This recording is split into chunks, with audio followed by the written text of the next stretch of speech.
अस्सलाम वालेकुम स्टूडेंट्स। आज का हमारा लेसन नंबर 5 है।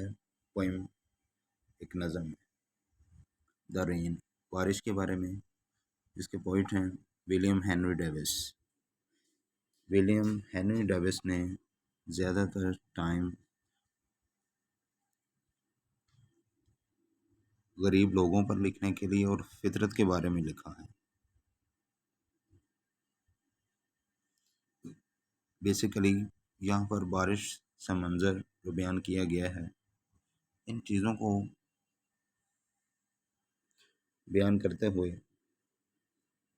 कि एक माशरे में पाए जाने वाले जो मुख्तलिफ़ किस्म के तबक़ात हैं, तबके जिनमें ये क्लासेस बनी हुई होती हैं, तो उन क्लासेस को बयान किया गया है कि upper class, lower class, middle class, इस तरह के ये जो तबक़ात बने होते हैं माशरे में, अमीर और गरीब का जो ये फ़र्क है, जो इम्तियाज़ पाया जाता है, उसके बारे में ये बयान करते हैं इस नज़म में।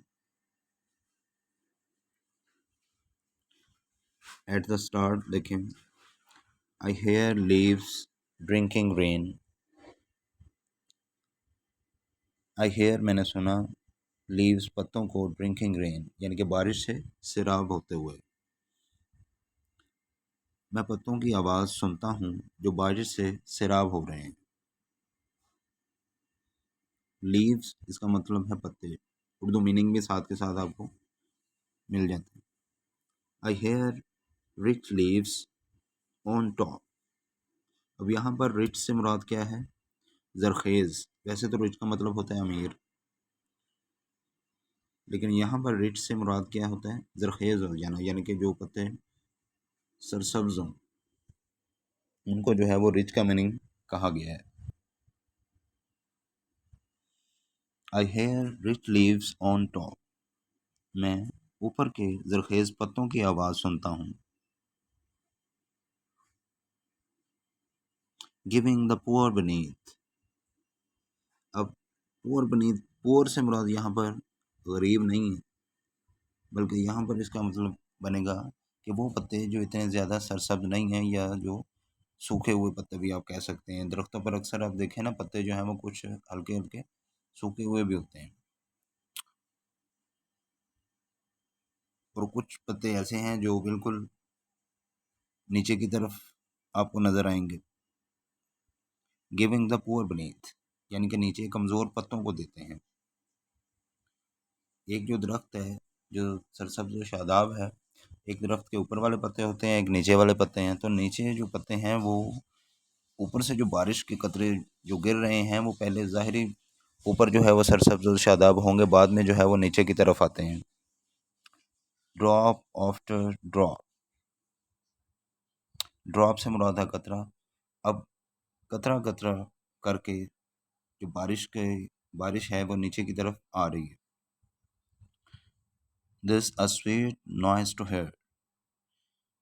इसे जो है वो दिस इज़ भी पढ़ा जाता है, इट इज़ भी, और जो है वो यहाँ पर इससे मुराद लिया गया है कि ये शोर खुशगवार लगता है, यानी कि बारिश के जो कतरे हैं उनको जी उनकी जो आवाज़ है वो बहुत अच्छी लगती है, खुशगवार लगती है। These green leaves drinking near.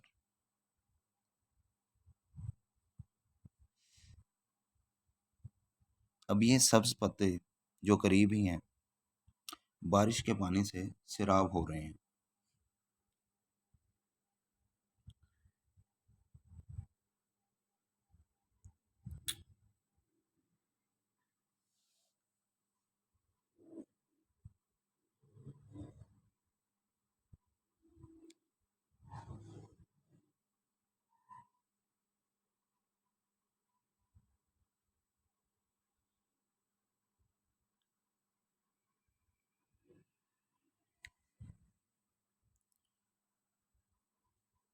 अब ये था हमारा स्टेंजा नंबर 1।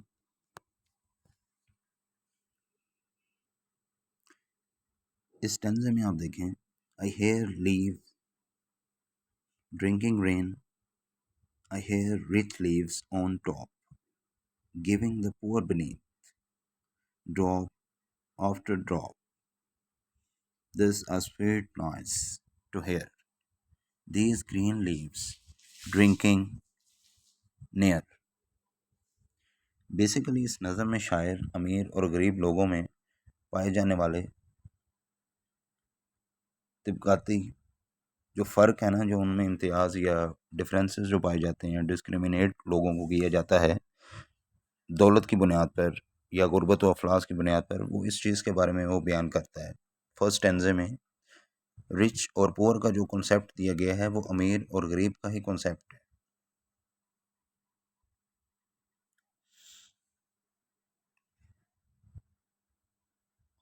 लेकिन वो शायर वो उम्मीद करता है कि मुआशरे में धूप की तरह जो दुनिया भर में बगैर किसी फ़र्क के मसावी तौर पर फैलती है, अमीरों और गरीबों में मसावत कायम हो जाएगी। जैसा कि आप देखें कि जो सूरज की रोशनी है वो हर जगह पर होती है, वो गरीब की तरफ भी है और अमीर की तरफ भी है। ऐसा नहीं है कि सूरज की जो रोशनी है या सूरज की जो धूप है वो सिर्फ अमीर के घरों में ही हो, अमीरों की तरफ ही हो, गरीबों की तरफ ना हो। यानी कि कुदरत ने किसी भी तरह का कोई फ़र्क नहीं रखा। लेकिन ये फ़र्क जो है ये हम लोगों ने पैदा किया है, ये कॉम्प्लेक्स हम लोगों ने ही पैदा किया है इस बारे में कि जब हम ये बात करते हैं कि कोई गरीब है और अमीर है, ये अमीरी और गरीबी का जो कॉन्सेप्ट है वो इसी वजह से ही है कि ये जो है वो मैन मेकिंग है, इंसान ने ही ये इन चीज़ों को बनाया है। दूसरों में फ़र्क करना, दूसरों अपने से जो गरीब हो उसको कमतर समझना, उसको हकारत की नज़र से देखना, ये तमाम तर चीज़ें ये हम लोगों की ही बनाई हुई हैं। नेचर में ऐसा नहीं है। नेचर ने कभी भी किसी को ये नहीं कहा कि कोई गरीब है या अमीर है। नेचर में अगर देखा जाए तो सब एक जैसे ही हैं, मुसावी हैं सब लोग। उसमें कोई भी डिफरेंसेस नहीं है, कोई भी फ़र्क नहीं है।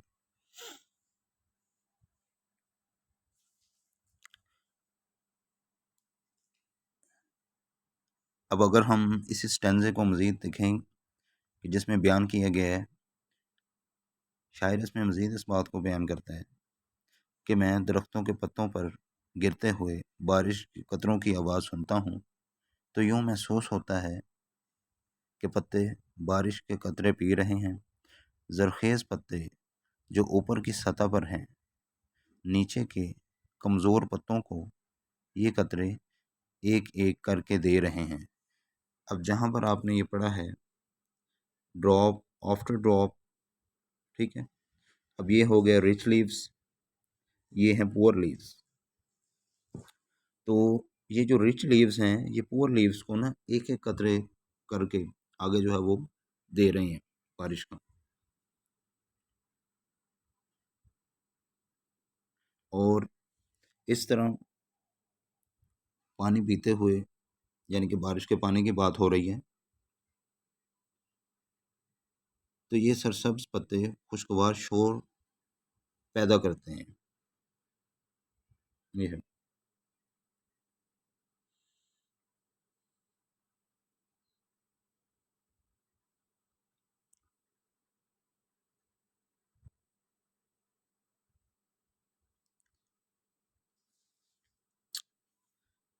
ये जो शोर है ये बेसिकली मुख्तलिफ़ किस्म की आसाइशों और ज़रूरतों से पूरा हो जाने का है। अगर हम देखें तो फर्स्ट स्टैंज़े में फ़ितरत और गरीब लोगों के जो मसाइल हैं वो इस शायर ने बयान किए हैं, विलियम हेनरी डेविस ने।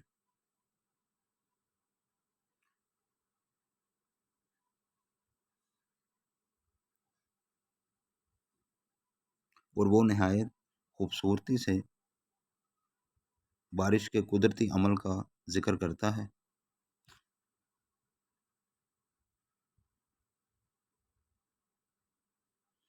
और ये जो लाइनें उसने बयान की हैं ये अलामती तौर पर बयान की गई हैं, symbolically.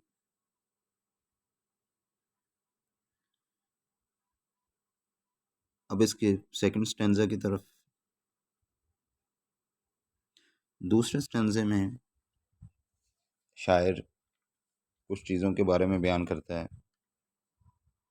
And when the sun comes out, जब सूरज तुलू होता है, कम आउट होता है वैसे तुलू होना नहीं, लेकिन यहाँ से मुराद कम आउट निकलना भी होता है। तो चूँकि ये हम इसका मफ़हूम बयान कर रहे हैं, तो बहुत से अल्फाज के जो मीनिंग है वो जब एक सेंटेंस में आप लिखते हैं, यूज़ करते हैं, तो उनके मीनिंग चेंज हो जाते हैं। एक लफ्ज़ी जो है वो तर्जमा होता है, एक किसी भी सेंटेंस का जो है वो मफ़हूम का तर्जमा होता है। हम जो भी ट्रांसलेशन वगैरह भी अगर करें, इंग्लिश से उर्दू या उर्दू से इंग्लिश की तरफ अगर हम ट्रांसलेट करें, तो वो जो लाइन बयान की जाती है या कोई भी सेंटेंस लिखा हो, तो उसका एक मफ़हूम बयान किया जाता है। उसका जो तर्जमा बयान किया जाता है वो सिर्फ़ लफ्ज़ी तर्जमा नहीं होता, बल्कि एक पूरा मिसरा या एक सेंटेंस उसको एक कॉन्टेक्स्ट में लाकर बयान किया जाता है।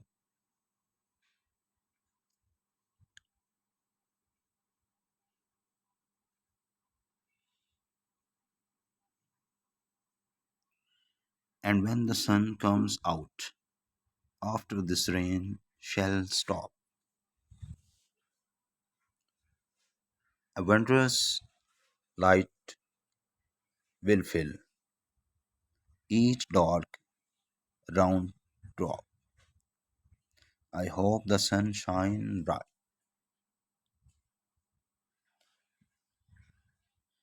It will be a lovely sight.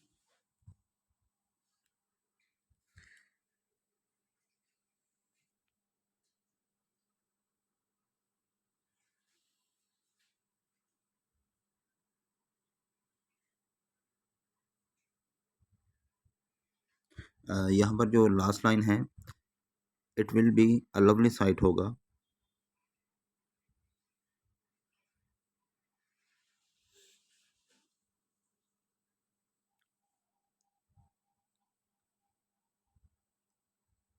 अब सेकंड स्टैंजा में आप देखें,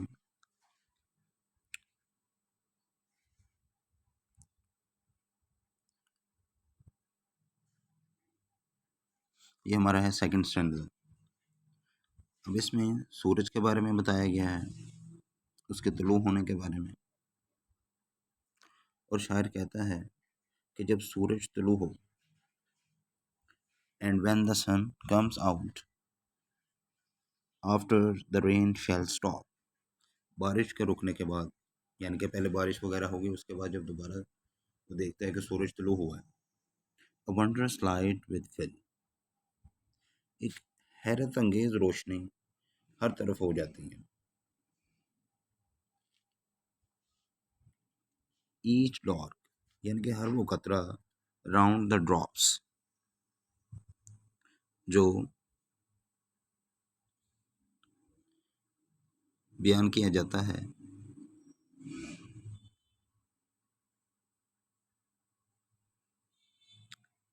ये है ईच डॉर्क राउंड ड्रॉप्स, गोल कतरे को।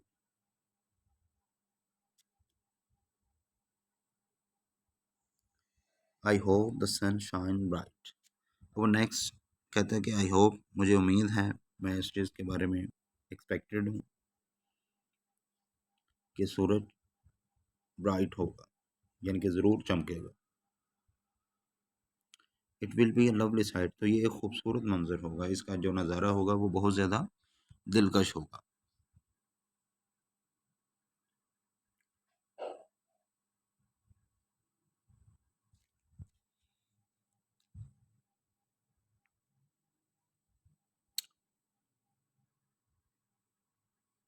अब लाइन नंबर 1 को देखें।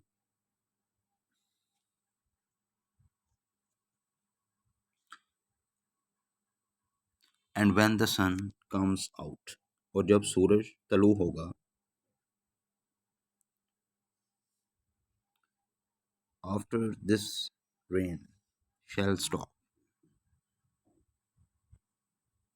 बारिश के रुकने के बाद, एबंडेंस लाइट विद फिल, तो एक हैरान कुन किस्म की, हैरत अंगेज किस्म की एक रोशनी सी होगी जो हर तरफ फैल जाएगी, भर जाएगी हर तरफ।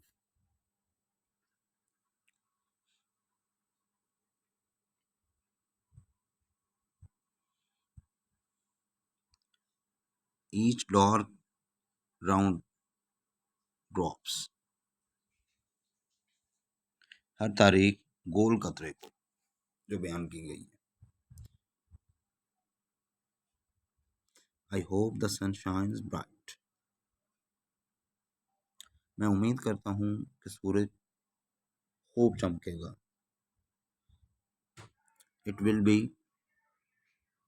अ लवली साइट, तो ये एक क्या है, खूबसूरत मंजर बयान किया गया है। सेकंड स्टैंजा में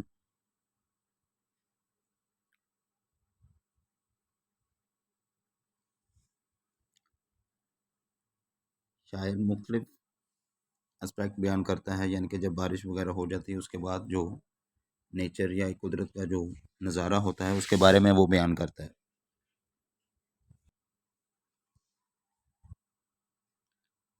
सेकंड स्टैंजा में शायर कहता है कि जब सूरज बादलों से निकलेगा तो बारिश रुक जाएगी, यानी कि ये बारिश के बाद का मंजर बयान किया जा रहा है। सूरज की हैरत अंगेज रोशनी हर गोल कतरे को चमका देगी, और मैं उम्मीद करता हूँ कि जब सूरज निकलेगा तो ये नज़ारा बहुत ही दिलकश और हसीन होगा।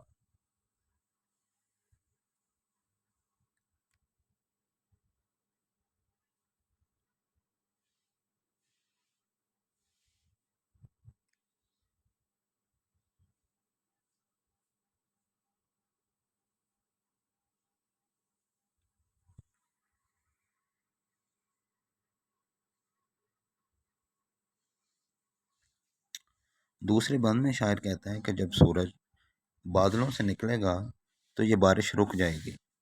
सूरज की हैरत अंगेज रोशनी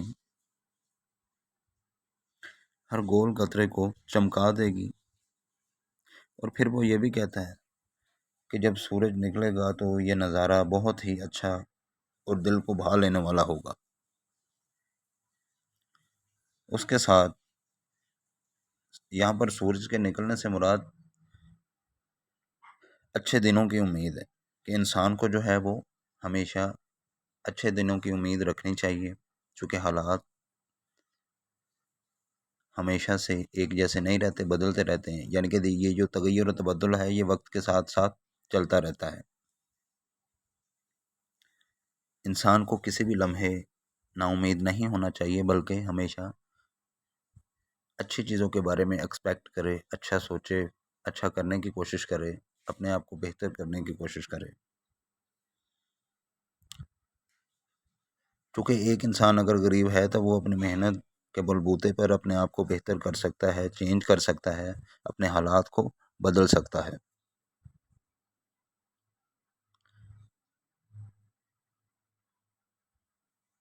गरीब पैदा होना उसके बस में नहीं है, लेकिन गुर्बत से अमीरी की तरफ जाना ये उसके बस में है। वो चाहे तो अपने आप को बेहतर कर सकता है, मेहनत के ज़रिए, लगन हो उसके अंदर और जुस्तजू हो।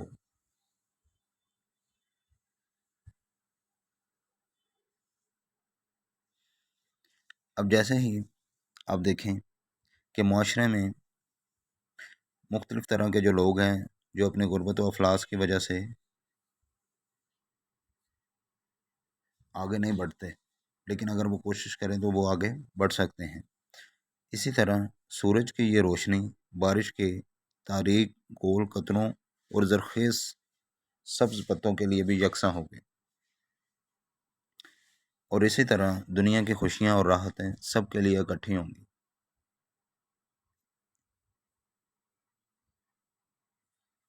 और वो शायर जो है वो ये एक्सपेक्ट करता है कि अमीर लोग इंसाफ पसंद हो जाएंगे और गरीब लोग ज़्यादा ताउन करने वाले हो जाएंगे, और वक्त के साथ साथ तमाम लोगों को यकसा हकूक़ मिलने शुरू हो जाएंगे। उसके साथ वो इस बात पर भी ज़ोर देता है शायर कि जिस तरह सूरज से निकलने वाली जो रोशनी या धूप तमाम दुनिया में यकसा तौर पर फैलती है, और सबको फ़ायदा देती है, बिल्कुल इसी तरह मुआशरे में हर तरफ मसावात भी फैल जाएगी और मसावात को बेहतर तौर पर हर जगह पर पहुंचाया जाएगा। किसी के साथ भी कोई नारवा या इम्तियाजी सलूक नहीं होगा और ये दुनिया एक बेहतरीन और अच्छी जगह बन जाएगी।